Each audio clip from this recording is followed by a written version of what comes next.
jina la Yesu. Amen. Bwana asifiwe. Naomba tafadhali uweze kuketi. Napenda nikupongeze kwa sababu jiona leo msaidie bibi akae. Umeamua kuingia katika ibada. Sio kwamba ulikuwa una shughuli, ila moyo wako kasikia kuvuta kwenda kumwabudu Bwana. Uwezi kujua umeongeza siku ngapi katika maisha yako kufanya hivyo. Haleluya. Kwa maana miaka yetu sio mingi sana. Kila mahali kuna misiba, matatizo mengi. Kama Mungu amekupa nafasi ya wewe kuingia hapa, basi najua Mungu ana makusudi. Haleluya. Lakini wakati mwingine pia ni vizuri kushiriki manyonge. Bwana Yesu asifiwe. Ili utukufu kapate kuendelea kuonekana. Na kwa sababu Mungu anafanya utukufu katika kanisa lake, ninaona pia kwa sababu umekuja jioni leo, pokea neema ya kupata utukufu katika jina la Yesu. Mradi wote chochote ambao likianzisha kwa muda kimelala, pokea neema ya kupata uzima katika jina la Yesu. Lolote ambalo limuomba Mungu toka mwezi wa kwanza na bado limesimama kuanzia leo, kwa sababu umeingia katika madhabahu hii, pokea nguvu ya kusonga mbele kwa spidi kwa jina la Yesu.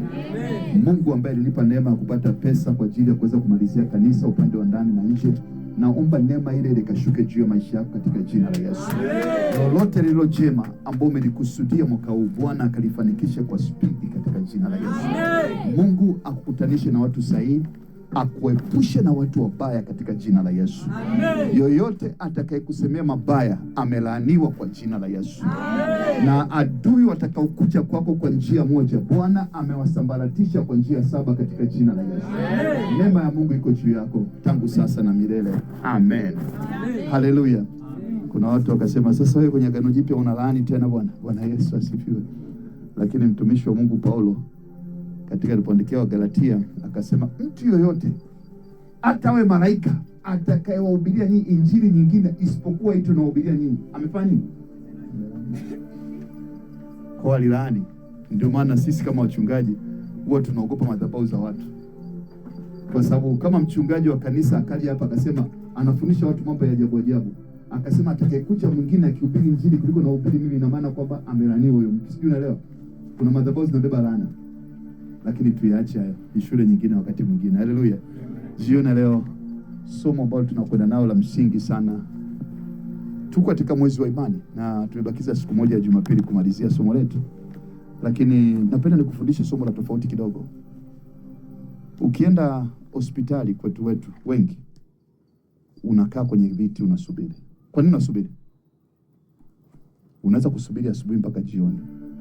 Wale ambao wana watoto, ulikuwa unaenda kumuona Dr. Masawe kule Dar es Salaam au Dr. mmoja wa Kiaya, inabidi ukae toka asubuhi, uwai namba kwanza saa 11, sijui kama umekutana na hizo hali.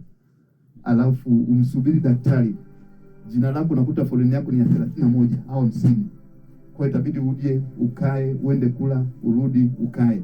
Na wakati mwingine daktari akija anambia amepata matatizo, inabidi kesho yake tena mfanye nini? Nje. Kwa nini unasubiri? Kwa sababu wana hakika daktari ana nini? Ana majibu. Lakini ukienda kwenye hoteli yote hapa mjini, ni hoteli chache labda za Kiswahili, lakini hoteli nafikiri mengia hoteli wote. Bwana Yesu asifiwe. Wanakuambia bwana, chakula hapa inabidi usubiri nusu saa. Kwa unakuta mtu umekaa unasubiri, una tatizo. Kwa nini? Unajua chakula kitakuja. Hata kwa hoteli za kawaida, hata ndogo ndogo, bado utaambiwa subiri kidogo. Hata nyumbani unaambiwa jikoni huko, jamani vipi? Unajua kuna chakula kinafanya nini? Kinaandaliwa. Kwa maisha ya mwanadamu yanahitaji subira, lakini subira ni pale unapokuwa na imani. Huwezi kwenda hotelini kwa kaa ukategemea atakuletea chakula eti kwa sababu amekumekaa kwenye kiti. Umeagiza, unamwamini yule anayekuchukulia chakula kwamba ataleta chakula kisafi. Na kikiwa cha moto unakiona ndio kizuri zaidi. Kwa nini? Kwa sababu unajenga imani. Leo naongea somo linaitwa subira ya imani. Naomba ujue katika kitabu hiki, Biblia Takatifu, sijaona sehemu ambapo kuna mtumishi wa Mungu akasema aro mbinguni alafu vikashuka vitu. Mungu, habari za leo? Sasa mimi nataka hela. Bwana Yesu asifiwe. Lakini tumekutana na nafasi ambapo unamuomba Mungu na Mungu anachukua muda kidogo, ndipo majibu yanakuja. Bwana Yesu asifiwe. Kwa kama kuna kitu kikubwa cha msingi katika Ukristo wetu ni subira. Watu wengi wameishia njiani kwa sababu ya kukosa subira. Mabinti wameishia kupoteza ndoa au chumba, wengine wakapata ujauzito kabla hata ndoa haijafanyika na ameshachumbiwa. Bwana Yesu asifiwe. Alikosa subira ya utukufu mpaka inabidi aingie ukumbini, kila mtu anaonyesha mkono. Jamaa bwana limewahi hapo. Bwana Yesu asifiwe. Hata bado anavaa nguo nyeupe. Mimi nawashangaga. Unajua maana nguo nyeupe? Sasa sijui anaitukana. Yaani unavaa tena tukano lingine zaidi ya kile ulichokuwa umepata, kwa sababu umekosa subira. Subira. Kuna majira ya kila kitu. Matunda yako aina nyingi. Ukikosa subira utakula maembe mabichi. Kwa chochote kinachotakiwa katika maisha ya mwanadamu kinahitaji subira. Subira ni kitu cha msingi sana kuliko mambo mengi ambayo tunayo. Naomba utambue, tuko katika ulimwengu ambao tunataka chap chap. Kila kitu kitokee faster. Speed ya kila jambo, kuanzia kula, kuanzia kulala, kuanzia mambo yote, wanataka kila kitu kitokee faster. Lakini naomba nikwambie ukweli. Kwa Mungu haiko hivyo. Na nisikudanganye. Imani kwa Mungu inahitaji subira. Kwa nini? Kwa sababu Mungu anajibu kwa wakati wake. Ngoja nikwambie kitu. Haijalishi unaomba kiasi gani. Haiwezekani mti wa mwembe ambao unatakiwa uzae mwezi wa 12 ukazaa leo. Hapo nyumbani kwangu kuna miembe mingi nimeiona, na yote na majani mazuri ya kupendeza, lakini hakuna embe hata moja, kwa sababu kila jambo lina majira yake na makusudi yake chini ya jua. Kwa natamani kama Mungu aishivyo, atujifunzi tu kuamini, tunajifunza kitu kinaitwa subira. Mungu alazimishwi na mtu yoyote. Nakumbuka mtu mmoja alikuwa ananiambia, mimi nikamwambia Mungu, tuna binti, nikamwambia Mungu, yani Mungu mimi akutelekea kama minifu. Nakasikiliza katoto kale. Nimejiteza sana. Hata Mungu anifanyia hivi, lazima tulipa mume mwema. Butani kijana mmoja anapiga panki hata ndevu hapo, unajua? Umeshaona Mwanakuwa sio wewe, mimi nasema vijana. Unajua? Ni vurugu ndani.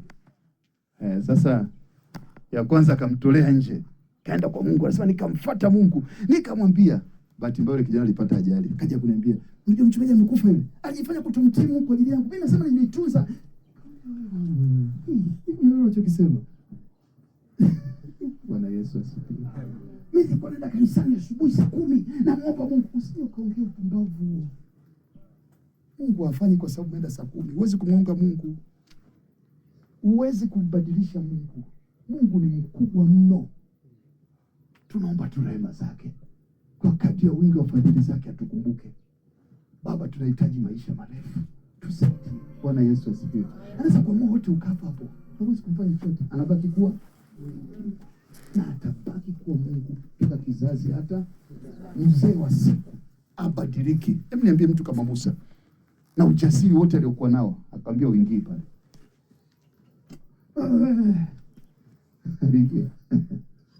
Aliingia. Akamwambia ile unaona nchi ya Kanaani ile kule, lakini ufanye nini? Kwa hiyo kufanya umuogope Mungu. Sio maana yake usimtumikie Mungu. Kumtumikia Mungu kuna neema nyingi, lakini naomba nikwambie usije ukajifika hatua kuona kwamba unafanya chochote kinatokea kwenye maisha kwa sababu ya uzuri wako, wema wako, au kwa ajili ya kitu fulani. Ni huruma za Mungu. Anabaki kuwa mtu amezaliwa katika nyumba maskini. Amezaliwa mtoto ambaye ni ajiwezi. Anakuwa baba yake na mama yake wote wanakufa. Walimkosea Mungu. Alikosea Mungu. Kwamba yana laana. Wewe ulipewa neema mpaka leo ni kwa sababu neema za Mungu. Usije ukajaribu kudhubutu kuona kama Mungu kama shemeji yako, ndugu yako. Bwana Yesu asifiwe. Ni muhimu sana ukaelewa hiyo, na itakufanya uwe na subira, kwa sababu Mungu hana haraka. Yeye ni Bwana wa mabwana. Unaposema Bwana wa mabwana, na maana Biblia wazungu siku hizi wameanza kufuta neno Bwana, kwa sababu wana lugha zao na zenyewe. Ndio maana elimu ya sasa hivi inatakiwa makini sana, mambo ya roho, nafsi na mwili. Wengine wamefika hatua mpaka wanashindwa kuelewa kama Mungu yupo au hayupo, wamejivuruga. Lakini naomba nikwambie, yeye atabaki kuwa Mungu. Mstari wetu mkubwa ambao napenda ukumbuke leo kwa ajili ya somo la leo, ambao ni imani ya kumngoja Bwana kwa ajili ya uponyaji, au subira ya imani. Yote ni kitu kimoja. Subira ya imani. Imani, ngoja nikwambie, imani ni uhakika wa kitu ambacho hakijako bado, ni uhalisia. Lakini naomba nikwambie, imani kulingana na Biblia hii inahitaji subira, inahitaji uvumilivu wa hali ya juu sana. Na naomba nikwambie wazi, uvumilivu unalipa. Juzi nilipata barua moja kwenye sehemu na ufanya kazi, bovu kweli, imeandika lugha ngumu, alafu chini namalizia nataka kujibu hii barua.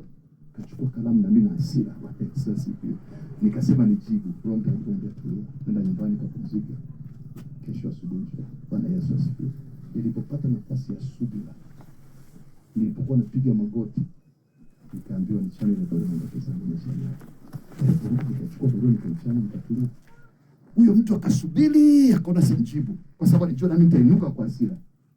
Baadaye akaja tukaongea kawaida. Nataka kusema nini? Mambo mengi tunayaharakisha, na wakati mwingine tunamwahi Mungu kabla wakati wake, kwa sababu tunakuwa na kielele. Wakati wa Mungu ni mzuri zaidi. Ni bora ukawa na subira na Mungu kuliko ukawa na kielele na Mungu. Kitabu cha Isaya 40 mstari wa 28 mpaka 30, maandiko yanasema, ujui, je, hujasikia? Mungu wa milele, Bwana muumba wa miisho ya dunia, azibiki wala achoki, uelewa wake hauwezi kutafutwa. Yeye uwapa nguvu wanyonge, na wale wasio na nguvu uongeza nguvu. Hata vijana watazimia na kuchoka, na vijana wataanguka kabisa.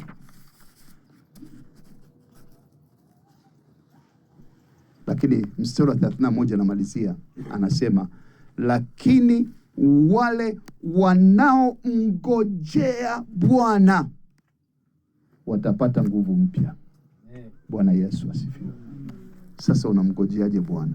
Nikiuliza kila mmoja wenu alikuwa na mipango yake mwaka huu. Wengi wanashangaa mipango mpaka imeyeyuka, wajui kinachoendelea. Unawezaje kuendelea kumngojea Bwana? Hilo ndio somo ambalo tunakwenda nao leo. Kumngojea Bwana ni vita, ni matarajio ya kwamba mbegu nimeipanda leo ya maombi, huu mti ndio upanda utaoza, utachipua. Si unajua mtu unakuwa kwenda chini na kwenda juu, si unajua au mtu unakwenda juu peke yake? Wewe unaanzia wapi? Kwenda juu, kwenda chini? Sijui kama unanielewa. Na kule kukua kwenda chini ni ukuoni kwa macho, ndiko Mungu anataka muda wa kusubiria na kutengeneza. Yaani Mungu anatoa nafasi ya kusubiri ili auandae moyo wako kwa ajili ya kile ambacho unakiomba. Sio kwamba hajajibu, ila huku chini kwenye mizizi inazidi kukua. Ndio maana ukiona mti mkubwa wote umesimama, hata ule mbuyu, tumetoa mbuyu juzi hapa, tumeenda chini, mizizi imeenda mpaka kwenye nyumba. Kumbe unavyoona mti umekuwa juu, ndivyo ambapo mizizi unaiona wapi? Chini. Kwa matokeo unayoona juu, Mungu anaandaa, Mungu anatengeneza njia kusikoonekana, na ndipo unapoona mti umeweza kusimama mpaka juu. Vinginevyo, mti ukikuwa tu hivi kama mabua, maana yake utakuwa unapigwa na upepo, utafanya nini? Utaanguka. Na upepo wa Dodoma ni mkali sana. Kwa bora umsubiri Mungu akuandae. Ndio maana mtu mmoja kaimba amesema, nifinyange, mfinyanzi nifinyange. Kwa sababu Mungu akikufinyanga utakuwa tayari kupokea kitu cha tofauti. Tuangalie watu wachache katika Biblia ambao waliweza kumngoja Bwana. Na natamani nawe ujue, baba wa imani anaitwa nani kwenye Biblia? Mungu alimwahidi nini kikubwa? Mtoto. Ugawa ni kitu kidogo katika vingi. Kwanza alimwahidi kubarikiwa, sijui unanielewa. Alimbariki uzao wake kumiliki dunia. Kwa Mungu alimtokea Abraham mara ya kwanza. Alikaa miaka mingapi akisubiri uzao? 25. Mke wake alikuwa tasa na alimuomba Mungu kwa ajili ya mke wake kuzaa. Mungu akazuia tumbo la mke wake kwa miaka mingapi? 25. Sio miaka 15. Naongea miaka. Sasa Ibrahimu alifanyaje? Na Biblia inatuambia wazi katika Mwanzo sura ya 12, Abrahamu alikuwa mzee na Sara mpaka muda wake wa kuwa mwanamke ulikuwa umekwisha. Kwa pale ambapo Mungu umemwomba jambo, naomba nikwambie ni kama mbegu, kwa wakati wake ndio itatokea. Sasa ilitokea nini katikati ya Ibrahimu? Ibrahimu alifanya nini? Kosa kubwa alifanya. Akaamua amrahisishie Mungu kazi. Yesu asifiwe. Akaona kusubiri kumechoka. Akaamua kuzaa na kazi. Ndio leo tunaona vita vya Mashariki ya Kati yaliko. Hakuna utulivu duniani. Wale walikuwa jana, mmoja wao ndio alikuja jana pale. Wale ndio wale wa Ishmaeli. Bwana Yesu asifiwe. Wako hivyo. Ni watu ambao unasali wapi? Ana dini pale alipo.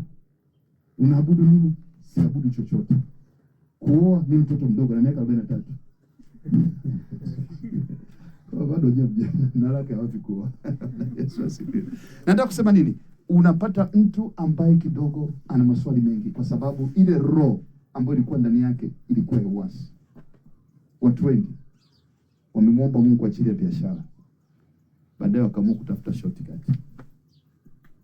Wakaacha, walimwomba Mungu kwa ajili ya kilimo, mvua ziliponyesha hazikunyesha, na Mungu aliongea nao. Ngoja nikwambie, unapomwomba Mungu jitahidi sana Mungu aongee na wewe. Na mara nyingi Mungu, mfano kwa Abraham katika kitabu cha Biblia, atuoni Abraham Mungu akiongea naye tena baada ya miaka mingi. Sio kama kila jioni Mungu alikuwa anaongea naye. Ukishapata ujumbe wa Mungu umepata madhabahuni, mwaka huu Mungu anaenda kufanya ujenge nyumba. Bwana Yesu asifiwe. Unatakiwa usimame. Inawezekana ukawa ndio mwaka huu na ukashangaa mwaka huu unapita na ujenga, lakini kumbuka ahadi ya madhabahuni. Wewe simama na ahadi ya Mungu. Abraham miaka ilikwenda, baadaye alikata tamaa. Akazana Mungu anataka kumpa shortcut nyingine, akasema Mungu aliongea lakini simuoni tena. Sara akamshauri afanye nini? Ndio akatokea mtu anaitwa nani? Ishmaeli, mtoto wa Agar. Na leo ndio taifa kubwa la Waarabu tunaona katika Mashariki ya Kati. Nina maana gani? Unapofanya maamuzi ya kumsaidia Mungu, naomba nikwambie, lazima utajaribu. Kwa Mungu anahitaji uwe na subira. Maadamu amesema, Noa aliambiwa na Mungu ajenge nini? Safina. Alitumia miaka mingapi unajua? Hakuna anayejua, lakini kwa wataalamu na watafiti wa Biblia wanasema kuanzia miaka 40 mpaka 100. Miaka mingapi? Unajenga tu mbao ya kwanza, na unajua unatumia mti gani? Unajua mti unaotumia? Unaitwa mtiki. Hapo pale ukipita karibu kwenda kwenye maji, mtiki ule mti wa uozi miaka 300. Ndio unatumia kujengea meli na maboti duniani. Unauzwa mti mmoja unauzwa shilingi 300. Ndio mtiki nafikiri. Bwana atakuwa ananielewa. Bwana Yesu asifiwe. Kwa hiyo aliendelea kujenga mwaka wa kwanza. Aliambiwa na Mungu mara kwamba mwanangu utaolewa. Mwaka wa kwanza kuna mwanaume anakutongoza atakutongoza. Mwaka wa pili hamna kitu. Mwaka wa tatu. Mwaka wa 4 unaamua kujitongozesha. Mwaka wa 5 unakutana na kidume sasa. Ndio umeingia mkenge. Ndio Mungu alikuwa anakuletea baraka yako. Mungu huwa achelewi wala hawai. Bora kumsubiri Mungu akati analeta majibu yako kuliko kuharakisha. Wakati wa Mungu ni mzuri sana. Nilipokuwa nawaza, moyo wangu nasikia msukumo, lazima nimalize vitu fulani kwenye kanisa. Nikawaza nikachukue mkopo benki. Nilichukua hatua nikasita, Roho Mtakatifu akanizuia. Akaniambia majira yamefika, lazima kanisa imalizike katika hatua ile ambayo nipo. Maana tuko awamu ya 3 kati ya 5. Siko awamu ya 5 katika kanisa hili. Kwa nilipofika awamu ya 3 nikaona kabisa majira yamefika. Nimeanza kutangaza tayari. Sasa mambo siyaoni mfukoni. Yesu asifiwe. Kwa sababu awamu ya kwanza tumeenda milioni 10 na 500,000. Unazitoa wapi? Kwa nikasema naenda kufanya nini? Natafuta hela. Lakini kukopa ni aibu. Nitalipaje? Hata ninajiingiza kwenye matatizo. Nilipomgusia mke wangu kaniambia, "We." Kina mama oye, haleluya. Kwa akanisaidia kunirudisha nyuma, yeye kunifanya kama Sara alivyomwambia Abraham. Akaniambia mtegemee Mungu wako, haleluya. Kwa nashukuru Mungu akafungua mlango fulani. Nikasema sasa nikitumia hela watoto wanaenda shule. Tunasubiri tena awamu nyingine hapa inakwenda. Nikasema twende kwa imani. Bwana akaniambia nenda. Mungu akafungua mlango mwingine, akafungua mlango mwingine. Kumbe njia za Mungu sio za, ila watu wengi hawana muda wa maombi. Naomba nikwambie, niliongea hata asubuhi na watu. Yaani kama una muda wa maombi, imani yako itayumbishwa kupita kiasi. Na utakuwa unasikia sauti nyingi, lakini ukiwa umetulia kwenye maombi, na sio kama Mungu anataka maombi masaa yote. Ndio maana siku hizi kuna makanisa wanafunga siku 21, wanakuja siku 40, wanakuja siku 45, wanakuja siku 7, wanakuja siku 35. Na Yesu asifiwe. Fashion ya kufunga kana kwamba kwa watu wafanyi kazi. Sio dhambi kufunga, lakini kila jambo Mungu ameweka majira na, lakini pia Biblia huwezi kuisoma upande mmoja. Unaposoma Biblia lazima usome upande wa pili. Kuomba ni muhimu, lakini nakwambia pia ufanye kazi, kwa sababu anasema asifanye kazi na, lakini kibaya zaidi imesema mtu ambaye hawezi kutunza familia yake ni mtu mbaya kuliko hata shetani. Si unajua hivyo au hujui? Wagogo wapo, haleluya. Wake wanaume wa Kigogo bwana wanajijua wenyewe. Babu upo? Kuna nini huko bwana? Haya. Bwana Yesu asifiwe. Kwa hiyo ni muhimu sana tukajua umuhimu wa mambo hayo. Jambo mtu wa pili, kimaandiko anaongea kuhusu watu ambao waliweza kusubiri. Bahati nzuri ashukuriwe Mungu akamlema Abraham mtoto wa kumpata hata baada alipozaliwa Ishmael. Miaka 25 ilipofika ndipo Mungu akamponya Sara utasa, kwa sababu ilikuwa ni ugonjwa. Nimekwambia subira ya imani ya uponyaji, lakini kikubwa ni subira ya mambo yote ya imani. Mtu wa pili, naomba tukumbuke, mimi namwangalia mtu, sijui mnajua, namwangalia Sara. Alipoambiwa na Mungu, wakati huo alikuwa bado binti mdogo, kwa sababu tunasoma Biblia inasema kwamba walipokuwa wanatoka nchi ya Uru wa Kalidayo wanaelekea nchi ya Kanani, walifika kwa mfalme Abimeleki, si ndio? Hata yule mfalme alipomwangalia Sara akamwona ni binti mrembo. Bwana Yesu asifiwe. Ikabidi Abraham asingizie kwamba ni dada yake. Wale wanasoma Biblia, sasa wanasoma Biblia mtajua wenyewe. Bwana Yesu asifiwe. Kwa hiyo ina maana alikuwa kweli mwanamke mzuri na alikuwa anapendeza, alikuwa bado binti. Kwa kila mara unafika mwezi wa kwanza, pido limekuja. Mwezi wa pili, hivi Mungu kweli anasaidia kweli? Mungu anasikia? Wakati wa kusubiri ni mgumu sana. Unauangalia moyo wa Sara. Ndio maana akaenda kumwambia Abraham, tumesubiri miaka mingapi? Sasa hii ngoma itatokea kweli? Tafuta binti hapo tumalize. Bwana Yesu asifiwe. Lakini kumbe ndio Mungu alikuwa na wakati wake. Kwa maana nimekwambia Mungu sio shemeji yako. Abraham hakuwa na kosa lolote, wala Sara hakuwa na kosa lolote. Majibu ya Mungu, maadamu ameahidi, inaweza kuchukua muda kuwa tayari. Maadamu umeamua kumtumikia Mungu, kubali kutengenezwa na Mungu kwa ajili ya wakati wake. Mungu atajibu, na anapojibu anajibu kwa wakati na kwa uzuri ambao unatakiwa. Haleluya. Bwana Yesu asifiwe. Miaka 25 ilipofika, wakati wa Mungu ulipofika, haikujalisha Sara sio mama tena, haikujalisha Sara ameshaacha kuzaa watoto, Mungu akaachilia mtoto katika tumbo la Sara. Haleluya. Mtu wa pili anaitwa Yusufu. Bwana Yesu asifiwe. Yusufu aliota ndoto kubwa, na alipokuwa anaota, Yusufu alikuwa na miaka 17. Kijana mdogo, kijana ambaye ana uhakika na Mungu aliongea naye mara moja.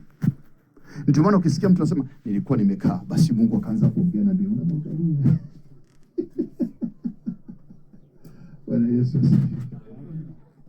Kwa sababu Mungu anaongea, sisema Roho Mtakatifu. Mungu Baba anaongea mara moja sana. na akiongea neno moja anatoa neno la imani kwa ajili ya maisha yako. Bwana Yesu asifiwe. Ndio maana amekuja kanisani. Ndio maana kanisani natakiwa tutoe matamko ya kiimani, kwa sababu Mungu anakuwa anaongea kupitia madhabahu kwa ajili ya maisha yako.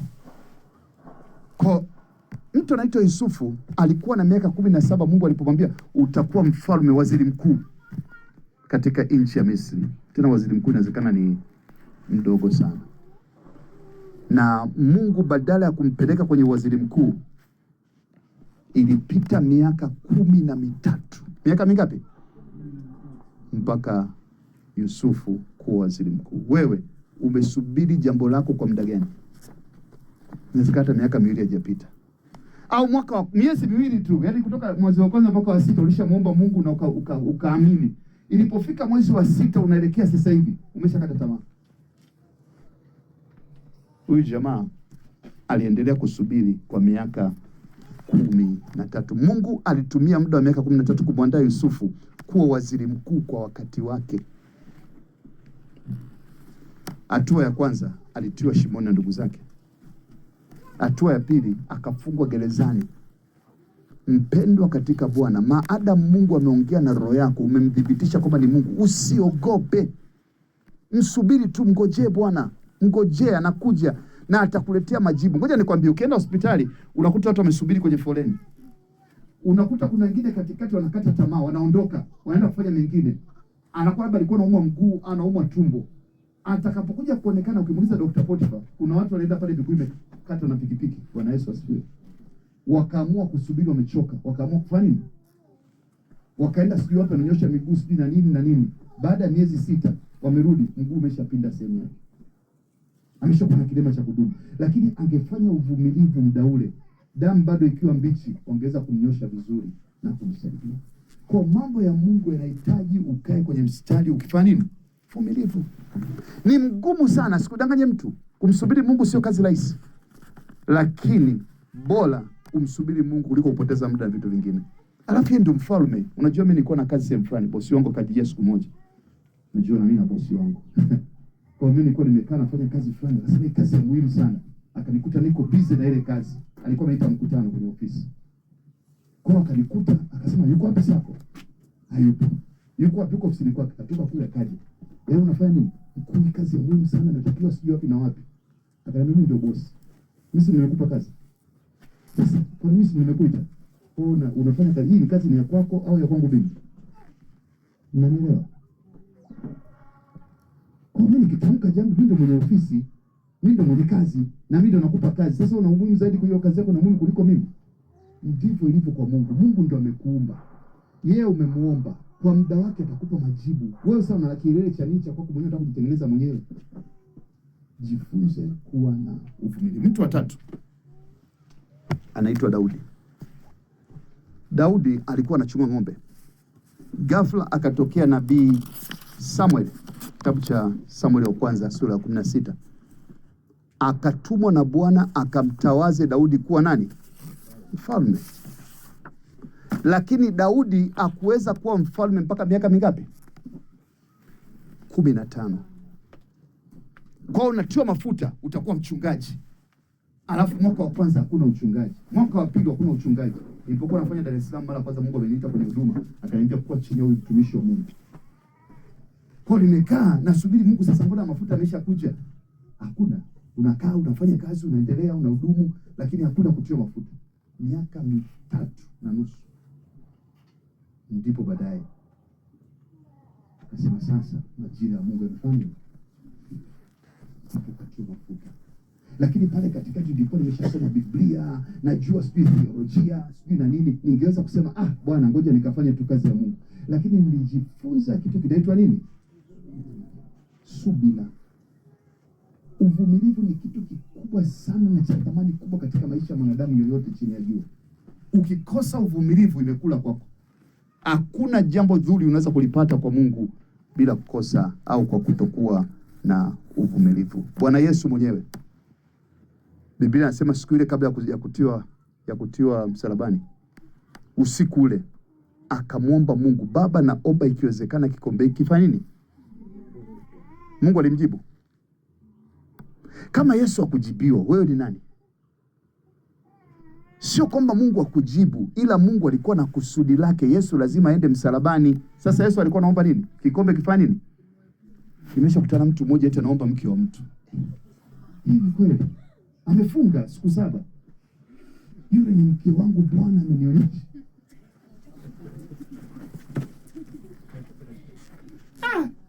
Huku kwenye Ukristo kuna mambo mengi sana. Yaani haoni wengine wote huko. Yaani anamuona yule binti peke yake, yule mke wa mtu. Yaani macho yake yamefunga kabisa. Huko barabarani Dodoma kote hayaoni, anamuona tu mke wa fulani. Bwana Yesu asifiwe. Ukiomba namna hiyo huwezi kujibiwa. Hivi Mungu angekuwa anajibu kila maombi ingekuwaje? Maadui zangu wote walonisema vibaya kufa. Sasa umemsema mchungaji vibaya leo. Sio mnazika watu wengi sana. Bwana Yesu asifiwe. Unatakiwa makini sana. Na Mungu anajibu kwa hekima zake. Anakusikia ndio. Lakini mwache afanye kile ambacho anakiona ni chema. Ndio maana Bikira Mariamu alipoambiwa utazaa mtoto, akasema mapenzi yako. Yeye anabaki kuwa Mungu. Na anachokifanya huwa akosei. Mungu hana haraka na mtu yoyote, wala alazimishwi na mtu yoyote. Aliposema Bwana Yesu mapenzi yako yatimizwe, ndipo Mungu alipojibu akatimiza mapenzi yake. Mungu ana makusudi mema na maisha yako. Ngoja nikwambie kitu. Unaona miti barabarani huko? Ingekuwa kila siku ina hofu, sijui tangolewa kesho, tangolewa leo. Ingekuwa na move, miti ingekuwa inatemea, ingekuwaje? Yaani inakuwa na mashaka, lakini mtu umekaa pale miaka 30 huko pale una-enjoy tu maisha yake. Kwa wakati mwingine kutulia kumsubiri Mungu sehemu moja ni vizuri zaidi kuliko kukurupuka. Yaani kukosa utulivu wa akili ni kosa kubwa sana. Kwa sababu lazima utaliharibu. Mungu ana majira na wakati wake. Haijalishi mwanamke atapata ujauzito akasema ana haraka kiasi gani, hata kama ni vijana ambao wanafanya mazoezi kila siku, lazima miezi 9 ifanye nini? Kwa kuna jambo, kila jambo lina wakati wake. Na Biblia inasema kwamba ni vizuri sana jambo linalofanyika kwa wakati wake, kwa sababu linakuwa ni jema sana, la utukufu sana. Bwana Yesu asifiwe. Kwa naomba usikilize kwa makini tunapoenda kumalizia. Kusubiri ni jambo gumu sana. Sio jambo jepesi. Wala sikudanganyi kuambia kwamba ni jambo jepesi. Ni jambo gumu sana. Wakati Mungu amemtoa Musa nchi ya Misri, anampeleka nchi ya Kanaani, walikutana na bahari ya Shamu. Nakumbuka hadithi ya bahari ya Shamu. Kitabu cha Kutoka sura ya ngapi? 14 mstari wa 13 na 14. Kwa Waisraeli wakaanza kupanic, wakaanza kuogopa. Lakini Mungu alimwambia Musa, subiri. Ni sawa sawa unakuta mtu na mapepo. Ndio maana mimi nakwambia kama nilivyojifunza, mimi nimefundishwa na walimu wengi. Akiwa na mapepo mtu, tumezoea kama walokole, katika jina la Yesu, kwa jina la Yesu. Tukizani kwamba sauti kubwa ndio unatoa. Cha kwanza lazima ujifunze kumwangalia yule mtu. Alafu subiri. Mungu hana haraka. Kwani pepo linaogopa sauti yako? Kwani ukinua sauti mpaka inakauka unavua na koti? Ndio unaweza kutoa pepo? No way. Kwa unakuta tumedanganyika na hizo lugha, tukisema kwamba sauti tunaspika sisi tunazo makubwa kwa jina la Yesu. Sasa na kitu kinachotokea. Kama hakuna nguvu hakuna. Ngoja nikwambie, hata ukiwa mchungaji mzuri hata kidogo hapa ubiri kiasi gani najua kuongea. Mimi ni mwalimu kwenye sehemu nyingi nakwenda kufundisha. Lakini nikiacha kuomba nitaongea kama ile neno linakuwa ina nguvu. Watu wanajua kwa akili, lakini ndani ya moyo alifanya nini? Kinacholeta nguvu ni maombi unayokuwa nayo. Kwa unapoenda kukutana na kitu unaangalia. Unapomwangalia mtu unaingia katika roho. Kwa unaanza kupambana na ile roho ndani yake. Sio vurugu nyingi ambazo zinakwenda. Sijasema kwamba usikemee, kwa sababu lazima ukemee. Lakini sio kwa namna ambayo fashion show inatokea siku hizi. Bwana Yesu asifiwe. Sio lazima kwamba mtu akiwa na pepo lazima aanguke. Ni jambo jema kama atanguka, naanza kutoka bila hata kuanguka. Kwa lazima uangalie katika roho kuniki na asiana nacho. Lakini kitu kikubwa, ngoja nikwambie, katika kutoa mapepo ni uvumilivu. Kwa sababu ni negotiate na Mungu. Nguvu ya Mungu iweze kuingia ndani ya mtu. Na baada hapo ifanye nini? pamoja na kwamba tumepewa mamlaka, wala hakuna maswali, lakini ulimwengu wa roho unatawala katika namna tofauti. Ndio maana yule mtu alikwenda kumtoa pepo akasema, kwa jina la Yesu pepo toka. Akasemaje? Petro tunamjua, Yesu tunamjua. Wakasema wewe ni nani? Because it's not about fashion show. Wanajua mapepo wewe ni nani. Unapoanza kuliona pepo linajua wewe ni mtu wa aina gani, linajua umelala wapi jana, linajua uombi. Wala sasa inabidi ufanye fashion show ya kurukaruka hapo ili uonyeshe watu kwamba unatoa jasho. Bwana Yesu asifiwe. Lakini kuna nguvu ya Mungu ambayo inakuwa ndani ya maisha yako kwa sababu unatembea na Mungu. Kwa mapepo yanapokuwa yanajua ni nani, yanajua mamlaka ambayo unatembea nayo. Kwenda kusema nini? Mungu anahitaji uvumilivu. Anasema tulie, nisikiza mstari unavyosema. Sikiza kwa makini. Musa, kitabu cha Kutoka 14 mstari wa 13 na 14. Maandiko yanasema, Musa akawaambia watu, msiogope, simameni tu na muone wokovu wa Bwana. Kuna wakati maisha yanakupiga, usiogope. Utakufa. Toka umeanza kuogopa nitakula nini kesho, usiogope. Mtamuona Mungu akiingilia kati na kukupa mlango ambao unatoka. Unajua, nilikuwa naambia watu asubuhi, kwa wakati wa Mungu, huku project kubwa inaendelea, huku Mungu anazidi kufungua milango mingine. Bwana Yesu asifiwe. Lakini kama ningefanya kwa majira yangu, kwa maamuzi yangu mimi, ningeingia kwenye mikopo, ningeingia kwenye madeni, na mwisho wa siku mpaka leo kuna mmoja tulikuwa Dar es Salaam tu. Mpaka leo kuna madeni ya Jericho. Kwa sababu tulikuwa na haraka. Ukishakuwa na haraka, naomba nikwambie, njia za Mungu zinahitaji subira ya hali ya juu sana. Ukiwa ni mwanaume kwenye ndoa, kama unashindwa kuwa na subira ya kujibu kwa mke wako, naomba nikwambie, ndoa imekushinda. Kwa sababu kina mama ni wachokozi.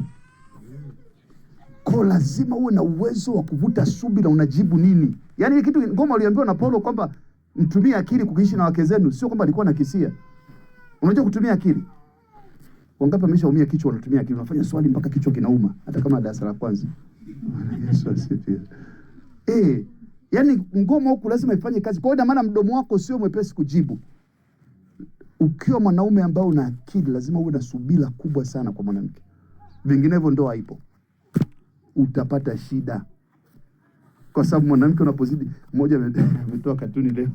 Anasema jamaa alipata ajali. Akampigia simu mke wake, yuko hospitali, chumba cha ICU. Mke wangu nimeletwa na Tina hospitali. Tina. Nimeletwa hapa, nimevunjika mguu, nimewekwa kwenye ICU, naongea hapa kwa shida kweli. Mke wake baada ya kumsaidia akasema, huyo Tina ndio nani? Sasa ukikosa hekima, mwanamke anaongea kuhusu Tina, unapoteza mtoto kufa. Ndivyo Mungu alipowapa neema hiyo na wenyewe. Bwana Yesu asifiwe. Kwa lazima uwe na subira. Mwanaume yoyote lazima uwe na subira. Eneo lingine siwezi kulisema kwa watu wazima, tutaongea na watu wazima tu. Bwana Yesu asifiwe. Lakini wazima wamenielewa. Kuna mambo yanahitaji subira mengi, utakao kuwa mtajua baadaye. Haleluya. Amen. Bwana Yesu asifiwe. Kwa lazima ujue kwamba maisha ya mwanadamu, ukiwa na haraka uwezi kwenda mbali. Sio kwamba usifanye kazi kwa bidii, no. Haraka manake unapotaka majibu yatoke upesi, kwa sababu Mungu ana wakati wake. Nilipanda miti hapo nje. Mwaka wa kwanza hakuna mazao. Mwaka wa pili hakuna mazao. Mwaka unaanza kupata majuisi. Bwana Yesu asifiwe. Kwa sababu ya subira. Lakini ningefika tu anakata miti yote, yani nitasitaki. Maisha yanahitaji subira. Haleluya. Lazima utambue kuna mtu mmoja anaitwa Mfalme Sauli katika kitabu cha Samueli wa kwanza sura ya 13, ambaye Mungu alikuwa amekusudia mema lakini akashindwa kuwa na uvumilivu. Wakati ambapo mchungaji akufika bila taarifa akaamua kutoa sadaka, ndipo Mungu aliposema naondoa ufalme kwa Sauli. Kosa moja tu la kukosa uvumilivu. Ngoja nikwambie, Mungu hana haraka, na usiwe na haraka na mtu yote. Kwa wakati wa Mungu jambo lolote litatimia kwa utukufu wake. Mpendwa katika Bwana, kitabu cha Wagalatia sura 5 mstari wa 22 kinasema subira ni moja kati ya tunda la Roho. Kwa kumbe hakuna imani bila kuwa na subira. Imani yote katika kitabu hiki, Yesu alitabuliwa miaka mingi, watu wakawa na subira mpaka katokea miaka zaidi ya 6,000 baadaye. Kwa maisha yanahitaji kuwa na utulivu wa subira. Hutakufa, usiondoke katika nafasi yako. Sasa nisikize kwa makini napomalizia. Mambo ya kuzingatia wakati wa kumsubiri Mungu. Kwa sababu nimekwambia Mungu anahitaji kusubiriwa. Sasa wakati tunamsubiri Mungu kwa ajili ya muujiza wa kumtaka tumbo mtoto, sasa unafanyaje wakati tunamsubiri Mungu? Unahitaji kuwa na pesa, unahitaji kufanya biashara, mambo ya migoma, unahitaji kufanya kitu fulani, unahitaji jambo fulani. Nini ufanye wakati unasubiri? Kwa funzo ambalo tumelipata kimaandiko. La kwanza, ni lazima usiwe mwoga. Lazima usimame kwa imani bila woga. Natangaza kanisani, jamani, wiki ijayo lazima kabla mwezi wa 6 hujaisha, kanisa tutakuwa na tumepiga nini? Lipu. Tutakuwa na tumepiga nini? Tiles. Hapa sijui tena tiles zinatoka wapi na Yesu. Lakini ninakuwa na ujasiri kwa sababu Mungu amefanya nini? Amesema.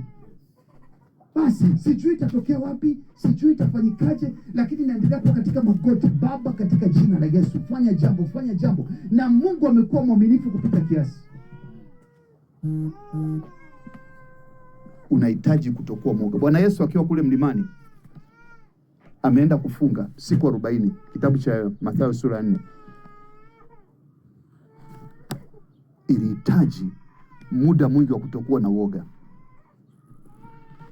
Waweza kupata taarifa ya daktari mbaya sana.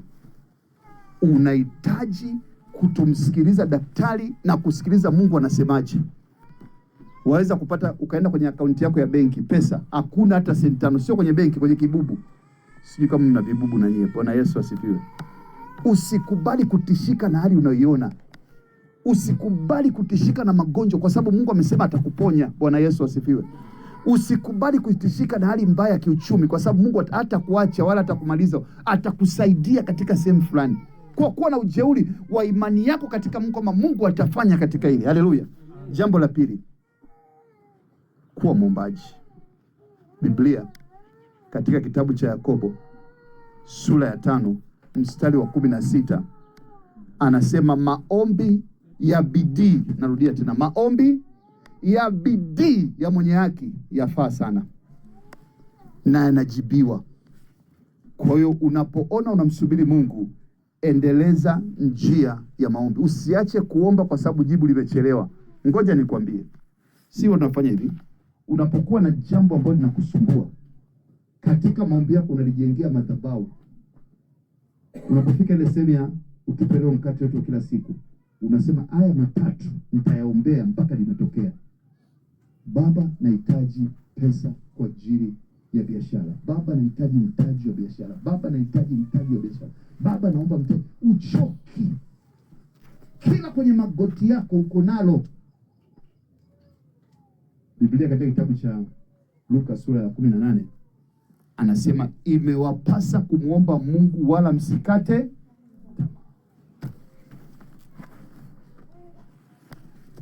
Kwa usiache kuomba eti kwa sababu hujapata majibu. Endelea kuliombea kila siku. Wewe usichoke. Unapomba maombi yako mengine, lile pia liingize pale pale, lichomekee mpaka umeona matokeo yake yametokea. Hiyo ndio maombi yanayosema. Kwa hiyo mtu kama Abraham aliomba hilo jambo kwa miaka 25. Alafu bado huoni matokeo. Sio kazi nyepesi. Jambo la tatu, jifunze kushika neno la Mungu au tafakari neno la Mungu. Tambua, unaposubiri sio kwamba Mungu amekusahau. Lazima upigane vita vya kiroho. Sheria ya Bwana uitafakari usiku na mchana kama Daudi. Kitabu cha Zaburi sura ya 1 mstari wa 2. Bwana Yesu asifiwe. Pia Bwana Yesu kama ambavyo alimshinda shetani kule polini, alimshinda kutumia nini? Neno la Mungu. Kwa jitahidi neno la Mungu likae kwa wingi wapi? Ndani yako. Litakusaidia. Tafakari neno la Mungu kwa wingi. Jambo la 4, unapokuwa unalala, kumbuka matendo makuu ya Mungu. Kuna mtu mmoja alinipigia simu juzi, mchungaji, siwezi kulala. Hii siku ya 3 nikiingia kitandani na shangaa usingizi huko. Nikamwambia ndugu yangu, wewe mbona rahisi sana hilo? Siku ukikosa usingizi, umepala usingizi na hata jamaa amekuletea anakunyima usingizi, anza kuomba ukiwa umelala vile vile. Bwana Yesu asifiwe. Baba, katika jina. Mimi nakwambia viti dakika 10. Jamaa hawezi kubali ukaendelea kuomba. Usingizi. Sasa watu wengi unaanza kupambana, mara mkunywa chai, mara mkunywa chipsi. Wewe lala pale pale, usiondoke. Anza kuingia kwenye deep. Hata uone kama itabaki. Ndipo tunakufanya. Kwa hiyo lazima ujue namna ya kwenda mpaka kitaondoka kile kitu ambacho unakifanya. Haleluya.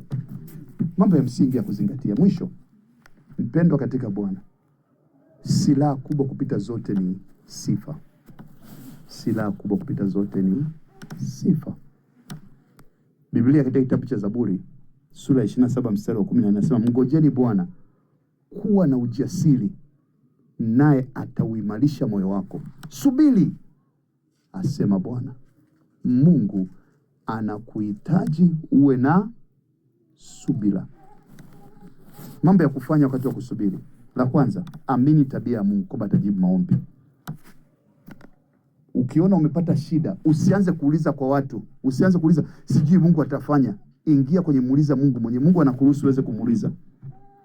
Jambo lingine, jitahidi kuchunguza moyo wako. Usimtende Mungu dhambi. Lakini jitahidi sana wakati unamsubiri Mungu kuhudhuria kanisani, kuendelea na huduma. Yaani jitahidi sana. Wakati unamsubiri Mungu unaumia, una mambo umemwomba Mungu hayaonekani, endelea kuwa na huduma kumtafuta Mungu. Mambo ambayo utaki kuyafanya unapomsubiri Mungu. La kwanza, usifanye maamuzi makubwa kwa hofu. Usifanye haraka kufanya maamuzi yoyote. Usifanye maamuzi wakati umechanganyikiwa. Lakini pia usijilinganishe na mtu mwingine. Mbona mimi nimekuwa kanisani muda mrefu, mbona sifanyi hiki, mbona fulani amefanikiwa hivi? Tuko tofauti. Bwana Yesu asifiwe. Abraham na Yusufu walikuwa watu tofauti sana. Jambo lingine, usikubali sauti za shetani. Na mwisho, na kuomba kama Mungu aishivyo. Usijaribu kumsaidia Mungu. Mambo ya Mungu yanahitaji Mungu. Mama mmoja alikuwa na shida. Sasa amemsubiri Bwana kwa ajili ya kupata madela ya kulipa deni, hata kwa maisha yalikuwa magumu, anataka kulipa kodi.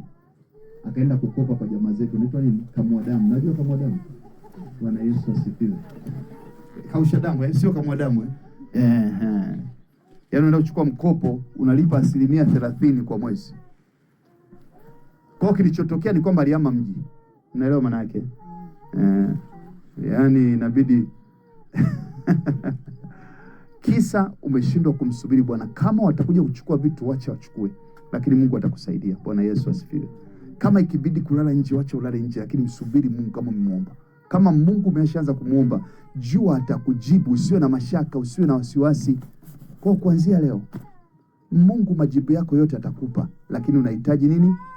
Subira. Ninaona Mungu baada ya somo hili akiuponya moyo wako katika jina la Yesu. Na chochote ambacho umesubiri muda mrefu kupitia ibada ya leo, Mungu anaenda kukifanya katika jina la Yesu. Tutakapoenda kushiriki meza ya Bwana, Bwana atakupa neema ya kupata kwa spidi yale ambayo alikuwa amekusudia juu ya maisha yako. Haleluya. Kwa sababu Mungu ni Mungu wa marejesho, na hata kunyima neema, hata kunyima chochote, kwa sababu umejiungamanisha sasa na Mungu Baba. Lakini kumbuka, naomba niweke sawa. Kupitia Agano la Kale ilikuwa ni ngumu sana kupata majibu. Lakini leo tuna Kristo ndani yetu. Yeye ametuunganisha sisi na Mungu, kwa kuwa tayari kupokea muujiza wako kwa namna ambayo ni ya haraka na ya uhakika. Lakini nakuomba jifunze kuwa na moyo wa subira. Tunapenda kushiriki meza ya Bwana. Tutaomba pamoja kwa ajili ya neema ya subira. Tutaomba pamoja kumkumbusha Mungu juu ya maombi yetu, na tutaomba pamoja kuvunja roho zote za mashaka na hofu katika jina la Yesu. Tusimame. Damu ya Yesu inanena